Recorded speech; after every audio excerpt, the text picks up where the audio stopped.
نحمده ونصلي على رسوله الكريم اما بعد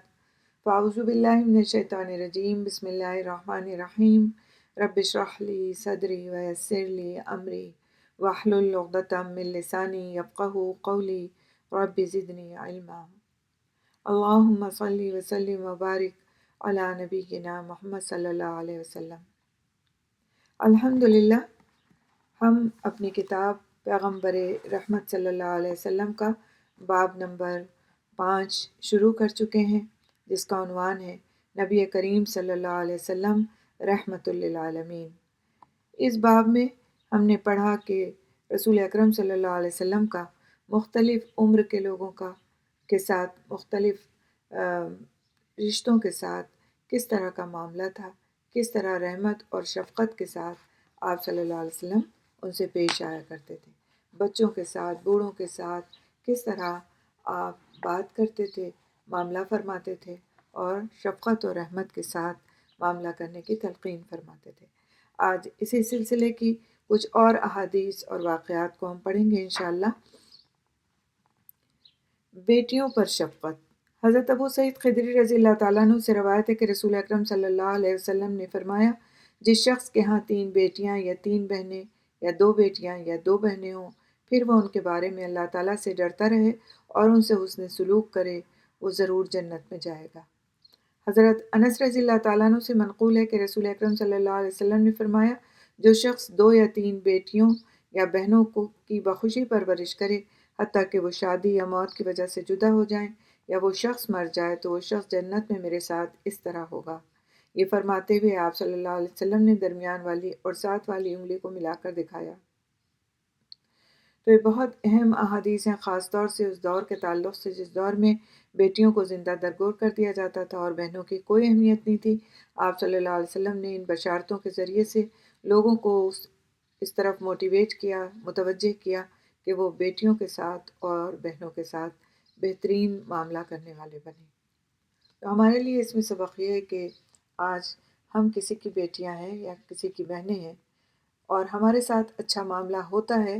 تو بڑی اچھی بات ہے، لیکن اگر بالفرض ہمارے ساتھ اچھا معاملہ نہیں بھی ہوتا تو ہمیں اس لیے مایوس نہیں ہونا چاہیے کہ ہمارے ساتھ اچھا معاملہ نہیں ہوا، بلکہ ہمیں یہ عزم کرنا چاہیے کہ ہمیں جب تربیت کے دور سے گزرنا پڑے گا، ہمارے اپنے بیٹے ہوں گے یا پھر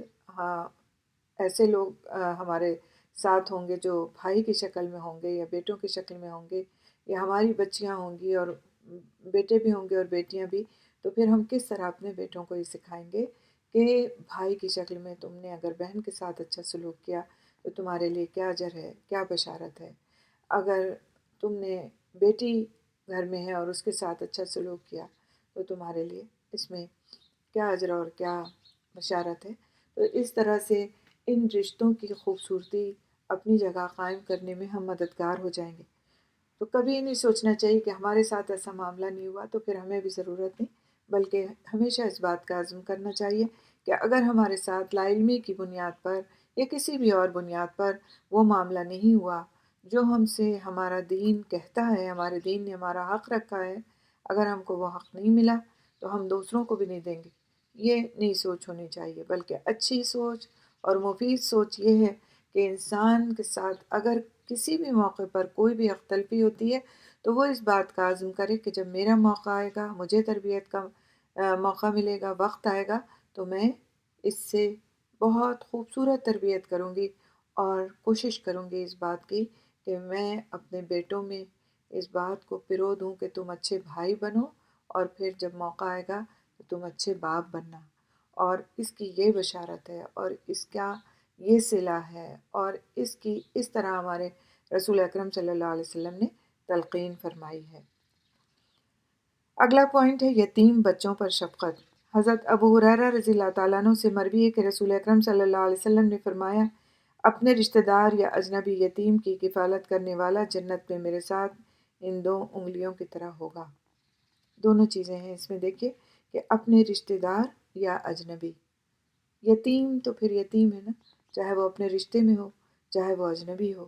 دونوں صورتوں میں اس کے ساتھ حسن سلوک کی بات کہی جاتی ہے، اور پھر جنت میں اس کے ساتھ آپ صلی اللہ علیہ وسلم کا ساتھ نصیب ہونے کی بات ہے، اور وہ بھی اتنا قریبی ساتھ جیسا کہ ہمارے ہاتھ کی 2 انگلیاں، یعنی بیچ کی انگلی اور کلمے والی انگلی کو ملا کر آپ صلی اللہ علیہ وسلم نے کہا، فرمایا کہ وہ اس طرح میرے ساتھ جنت میں ہوگا۔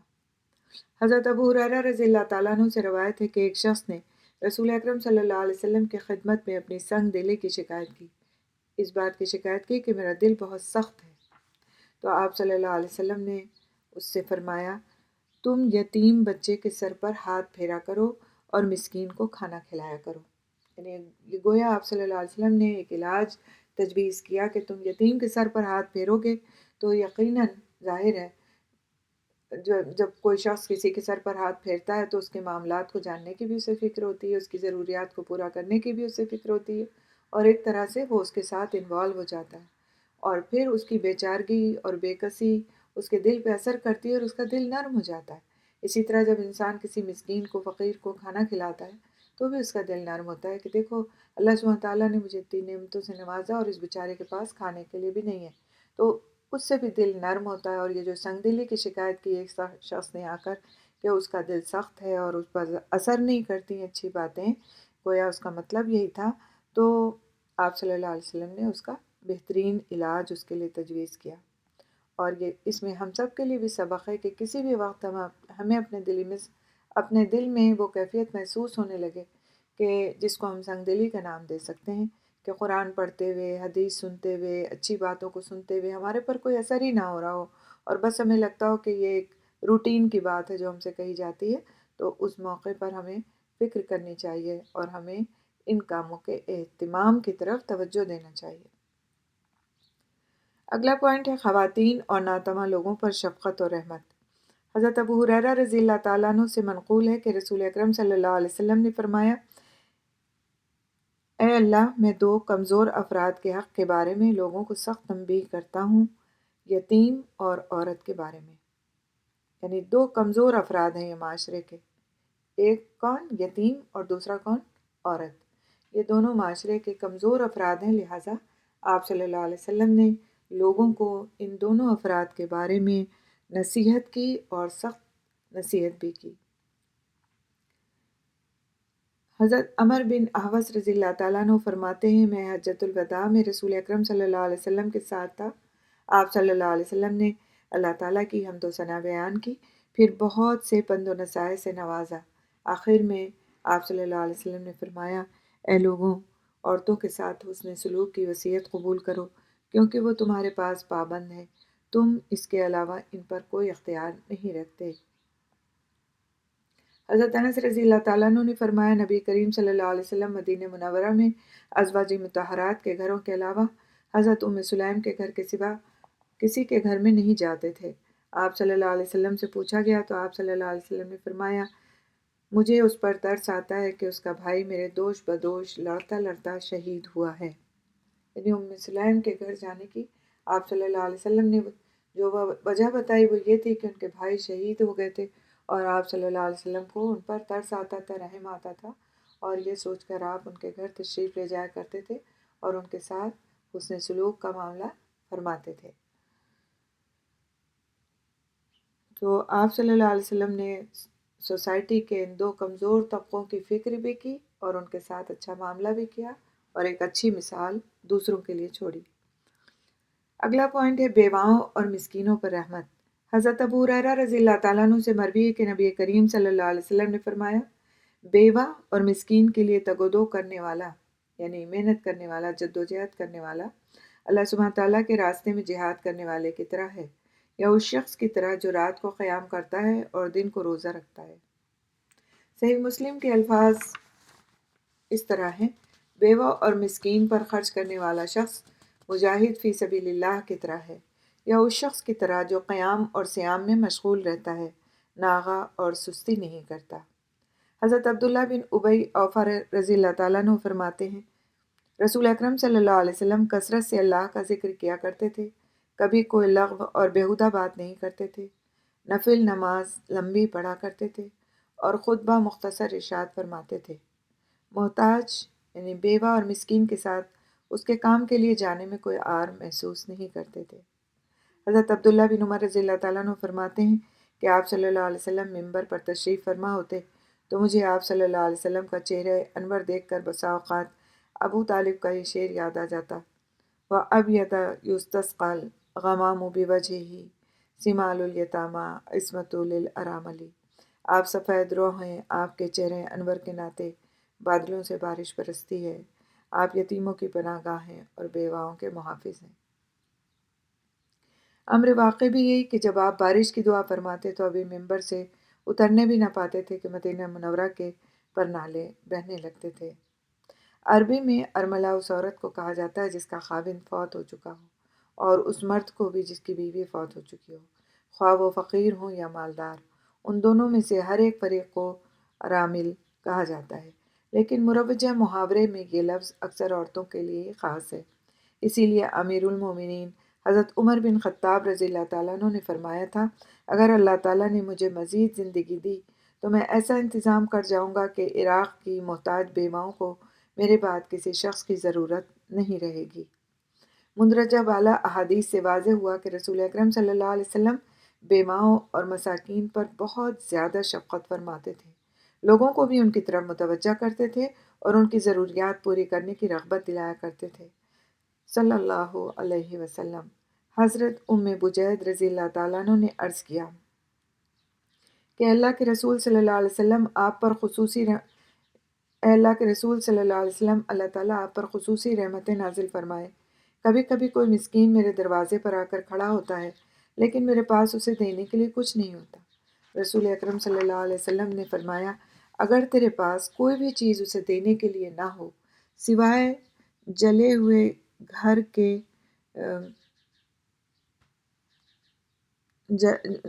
سوائے جلے ہوئے کھر کے تو اسے وہی پکڑا دے۔ اس روایت سے معلوم ہوتا ہے کہ نبی کریم صلی اللہ علیہ وسلم مساکین پر کس قدر زیادہ رحیم اور شفیق تھے۔ آپ صلی اللہ علیہ وسلم مساکین کو اپنی وسعت کے مطابق کھانا کھلانے کا حکم دیتے تھے۔ تو اس سے بات سامنے آتی ہے کہ کوئی بھی ہمارے دروازے پر جب آ جاتا ہے اور مانگتا ہے تو اسے جو بھی میسر ہو دے دینا چاہیے۔ جلے ہوئے کھر سے زیادہ تو ادنا کوئی چیز نہیں ہو سکتی، اور الحمدللہ ثم الحمدللہ آج گھروں میں اتنی وسعت ہے کہ کچھ نہ کچھ کھانے پینے کا نکل ہی آتا ہے، کچا ہو پکا ہو کسی بھی طرح کا۔ اگر کوئی مانگنے آتا ہے دروازے پہ آ کر سوال کرتا ہے تو اس کو خالی ہاتھ نہیں لوٹانا چاہیے، کیا پتہ وہ آنے والا کتنا ضرورت مند ہو۔ اور یہ جو آج ہماری ایک سوچ بن گئی ہے کہ یہ لوگ بہت مالدار ہوتے ہیں اور آ کر ہاتھ پھیلاتے ہیں اور پھر پیسے جمع کرتے ہیں، لیکن ان کا عمل ان کے ساتھ ہے، وہ اگر ایسا کرتے وہ گناہ گار ہیں۔ بے ضرورت ہاتھ پھیلانے والا قیامت کے دن اس طرح اٹھے گا کہ اس کے چہرے پر گوشت نہیں ہوگا۔ آپ نے ہڈیوں کا ڈھانچہ دیکھا؟ اس کا چہرہ کیسا لگتا ہے ہڈیوں کے ڈھانچے کا؟ تو اس طرح کی شکل میں وہ شخص اٹھے گا جو بے ضرورت کسی کے سامنے ہاتھ پھیلائے گا، لیکن یہ اس کا عمل اللہ اور اس کے درمیان ہے۔ ہم سے نہیں کہا گیا کہ اس کو ہم جج کریں، ہم سے بس اتنی بات کہی گئی کہ اگر آ جاتا ہے تو اس کو تم دے دلا کے رخصت کر دو۔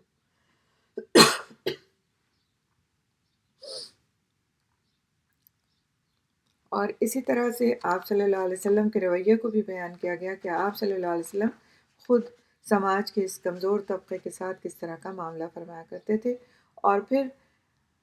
آپ صلی اللہ علیہ وسلم کے بعد خلفائے راشدین نے کس طرح اس باتوں کا خیال رکھا کہ پیارے حبیب صلی اللہ علیہ وسلم چونکہ باتیں فرما کے گئے ہیں، لہٰذا ہمیں بھی ان باتوں کو اپنی خلافت کے دور میں جاری رکھنا ہے اور بیواؤں اور یتیموں اور مسکینوں کا انتظام کرنا ہے۔ تو یہ جو بات کہی گئی کہ بیوہ اور مسکین کے لیے جد و جہد کرنے والا اللہ تعالیٰ کے راستے میں جہاد کرنے والے کی طرح ہے، اور اس شخص کی طرح ہے جو رات کو قیام کرتا ہے اور دن کو روزہ رکھتا ہے۔ تو اب دیکھیں کہ ان عبادات کو تو ہم لوگ بڑا سمجھتے ہیں کہ یہ بہت بڑی عبادتیں ہیں، نماز ہماری روٹین میں ہے، روزہ ہم جب رمضان آتا ہے رکھتے ہیں، اور جہاد اگر ہم اس طرح جان سے نہیں کر پاتے تو اپنے مال سے اپنے نفسوں سے کرتے ہیں۔ لیکن اس بات پر کتنے لوگوں کی توجہ ہے کہ اگر ہماری فیملی میں کوئی بیوہ ہے، کوئی مسکین ہے، یا پھر فیملی میں نہیں بھی ہے، نیبرہڈ میں ہے، نیبرہڈ میں نہیں بھی ہے تو اور کہیں پر ہے جس کو ہم جانتے ہیں یا جس تک ہم پہنچ سکتے ہیں۔ یہ بعض وقت ہمارے پاس اب تو واٹس ایپ کے میسیجز کے ذریعے سے کالز آتی ہیں کہ ہم کو مدد کرنے کے لیے اس طرح کے لوگوں کو موقع ملتا ہے تو پھر ان موقعوں کو گنوانا نہیں چاہیے، یہ سوچ کر کے کہ ہمارے پاس تو اتنی وسعت خود ہی نہیں ہے، ہم کیا کسی کو دیں۔ ہم سے یہ مطالبہ نہیں کیا گیا کہ تم اتنا اور اتنا دو، ہم سے مطالبہ ہماری وسعت کے مطابق ہی کیا گیا ہے، اور اس کے مطابق ہی ہم سے اللہ سبحانہ تعالیٰ آخرت میں معاملہ بھی فرمائیں گے۔ اگر ہمارے پاس مثال کے طور پر اپنی گزر اوقات کے لیے 100 روپے بھی ہیں اور ہم سے کوئی مسکین مطالبہ کرتا ہے، یا ہمیں کسی بیوہ کی ضرورت اور حاجت کا علم ہے اور اس میں سے ہم 10 روپے بھی دے دیتے ہیں، کچھ بھی دے دیتے ہیں، 10% دے دیتے ہیں، 5% دے دیتے ہیں، تو اللہ سبحانہ تعالیٰ کے ہاں وہ مقبول ہے، کیونکہ ہم نے اپنی ایک ضرورت کو پیچھے کیا، اپنے لیے کمی کے حال میں اور مزید کمی کی، اور ہم نے اس شخص کی مدد کی جو ضرورت مند تھا۔ کبھی بھی پیچھے ہٹنا نہیں چاہیے۔ جب ہی آپ کسی کی ضرورت کے بارے میں سنیں، جو کچھ بھی آپ کے پاس ہے اس میں سے اگر آپ نکال کے کچھ دے دیتے ہیں تو اللہ سبحانہ تعالیٰ اس کا بہت بڑا اجر نصیب کرتے ہیں۔ بس اوقات تو دنیا میں ہی وہ اجر ملنا شروع ہو جاتا ہے، اور آخرت میں تو جو ملے گا وہ ملے گا ہی۔ یہاں پر میں ایک واقعہ شیئر کرنا چاہوں گی جو بہت ہی میں نے میری آنکھوں دیکھا واقعہ ہے، اور وہ بہت ہی زیادہ میرے لیے موٹیویشنل ثابت ہوا۔ میں ایک ایسے نوجوان بچے کو جانتی ہوں جو ہماری فیملی کا ہے، اور اس کو میں نے اپنی آنکھوں سے دیکھا کہ صدقہ و خیرات میں اللہ سبحانہ تعالیٰ نے اس کے دل کے اندر کس طرح کی نرمی ڈالی ہوئی تھی، اور اللہ سبحانہ تعالیٰ نے اس کو کس طرح نوازا۔ تو ایک بار میں نے دیکھا کہ مسجد ہم جا رہے تھے، میں تھوڑا آگے تھی، وہ نوجوان میرے کچھ تھوڑا سا پیچھے تھا، پھر تھوڑی دیر گزری تو وہ مجھ سے آگے ہو گیا اور میں پیچھے ہو گئی۔ اسی طرح سلسلہ چلتا رہا، لائن چلتی رہی، کبھی وہ آگے ہو جاتا تھا کبھی میں۔ تو کہنے کا مقصد یہ ہے کہ میں ایک طرح سے اس کو فالو کر رہی تھی، دیکھ رہی تھی۔ میری فیملی کا بچہ تھا، مجھ سے بہت زیادہ اٹیچ بھی، تو مجھے فکر بھی تھی۔ تو تھوڑا سا وقفہ گزرا تو مجھے نظر نہیں آیا، اور لوگ تھے آگے تو مجھے وہ نظر نہیں آیا۔ تو مجھے جو فکر ہوئی تو میں نے پیچھے مڑ کے دیکھا کہ میرے پیچھے ہو گیا شاید۔ تو میں نے دیکھا کہ اس نے اپنی جو قمیص پہنے ہوئے تھا، شرٹ پہنے ہوئے تھا، اس کی جو جیب تھی اس کو پورا ایسے الٹ کے باہر نکالا ہوا تھا، اور اس میں سے وہ کچھ نکال کے دے رہا تھا کسی کو نہیں، بلکہ وہ جو مسجد میں ڈونیشن باکسز ہوتے ہیں وہ لے کر کے لوگ کھڑے ہوتے ہیں تو اس میں وہ ڈال رہا تھا۔ میں نے دیکھا، خیر میں نے اپنی نظر دوسری طرف کر لی، تو پھر میں نے اسے پوچھا بعد میں کہ تمہیں دیر کیسے ہو گئی، تم تو مجھ سے آگے تھے، تم مجھ سے پیچھے کیسے ہو گئے؟ تو تھوڑی دیر خاموش رہا، اس کے بعد اس نے کہا کہ میں مسجد کے لیے ڈونیشن دے رہا تھا، اور مجھے یہ خیال تھا کہ میں جو کچھ میری جیب میں ہے وہ سب دے دوں، تو اس میں مجھے تھوڑا ٹائم لگ گیا، اور میں نے جو کچھ بھی میری جیب میں تھا سب کچھ نکال کے دے دیا۔ تو میں نے اسے حیرت سے دیکھا، تو اس نے میری حیرت کو محسوس کرتے ہوئے کہا کہ جب میں مسجد کے لیے کچھ دیتا ہوں تو میرا دل نہیں چاہتا کہ میری جیب میں کچھ بھی اس وقت باقی بچے اور میں سب کچھ دے دوں۔ تو مسجد میں جو لوگ ڈونیشنز اکٹھا کرتے ہیں وہ صرف مسجد کے لیے نہیں ہوتے، بلکہ اس سے بہت سارے کام کیے جاتے ہیں، اس سے ان پیسوں سے بیواؤں اور مسکینوں کی مدد بھی کی جاتی ہے۔ ہر مسجد کا الگ الگ طریقہ ہے، لیکن عام طور سے ہمارے یہاں جو مسجدیں ہیں اس میں یہ کام بھی ہو رہے ہوتے ہیں۔ اور میں نے اسی بچے کو دیکھا، وہ اس کا طالب علمی کے دور تھا جس وقت اس نے یہ کام کیا۔ طالب علمی کے دور کے ختم ہوتے ہی جس طرح اللہ سبحانہ تعالیٰ نے اس کے ساتھ طالب علمی کے دور میں بھی اللہ نے اس کو بہترین کامیابیوں سے نوازا، حافظ بھی ماشاءاللہ، اور ساتھ ہی ساتھ دنیاوی کامیابیوں کا بھی اللہ تعالیٰ نے اس کو جس طرح سے عطا و بخشش کا معاملہ اس کے ساتھ کر رکھا تھا۔ بہترین کمپنی میں بہترین جاب مل گئی، اپنے ساتھیوں کے مقابلے میں ترقی کے اعلیٰ درجوں کو اس نے طے کیا۔ جب شادی کا وقت آیا، اللہ سبحانہ تعالیٰ نے بہترین بیوی دلائی، اس کے بعد جب اولاد کا وقت آیا، اللہ سبحانہ تعالیٰ نے بہترین اولاد سے نوازا. اسی طرح سے اور آج بھی میں اس کو دیکھتی ہوں تو والدین کے ساتھ، تو رشتہ داروں کے ساتھ، تو اپنوں کے ساتھ، تو غیروں کے ساتھ کھلے دل سے، کھلے ہاتھ سے اس کا خرچ کرنا ہے، اور اللہ سبحانہ تعالیٰ اسی طرح اس کو نوازتے چلے جا رہے ہیں. اس کے اپنے بہن بھائی حیران ہوتے ہیں، اس کے اپنے رشتہ دار حیران ہوتے ہیں، اس کے اپنے والدین حیران ہوتے ہیں کہ جس طرح کا اللہ سبحانہ تعالیٰ نے اس کے ساتھ معاملہ کر رکھا ہے. تو کہنے کا مقصد یہ تھا کہ اللہ سبحانہ تعالیٰ ہمارے ساتھ بہت زیادہ رحمت و شفقت کرنے والے ہیں، لیکن اللہ سبحانہ تعالیٰ بھی ہم سے چاہتے ہیں کہ ہم اس کے بندوں کے ساتھ رحیم اور شفیق ہو کر زندگی گزاریں. سخت دلی اور سنگ دلی ہمارے اندر نہ ہو کہ جو کچھ ہے بس وہ میرا ہے اور میرا ہے، اور مجھے ملا ہے تو اس میں کسی دوسرے کا حق نہیں ہے. یہ ہمارا دین ہم کو نہیں سکھاتا، اور ہمیں اس کے لیے محتاط رہنا چاہیے اور اپنے دین کی بتائی ہوئی خوبصورت باتوں کو اپنی زندگی میں داخل کرنا چاہیے.